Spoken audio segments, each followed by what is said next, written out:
one poem which is called Our Forest Friends. Yes, so let's listen to the poem and let's see the summary then. On a lovely mountain slope, there is a forest green.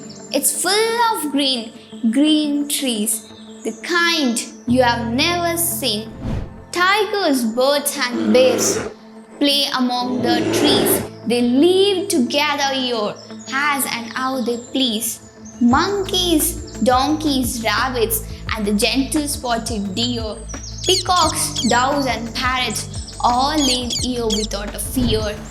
A river running by as a water pure and sweet, which they come and drink and gives themselves a treat. So this is a poem.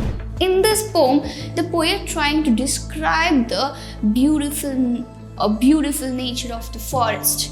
See, compared to the zoo, the forest is the best place for the animals. It's a hometown for the animals because in the forest it is filled with the greenery and many trees and plants. And here all kind of animals such as monkeys, tigers, birds, bears, donkeys and rabbits and many other birds live together without any fear.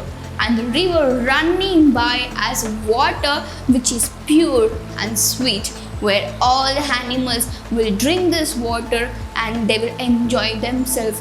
This is a forest which cannot be compared to the zoo. Zoo is not a hometown, but a forest is a hometown for all the animals, which always give a full happiness for the animals. That's what the poet tried to describe in this lesson. And this is about the lesson, A Day Out, Our Forest Friends.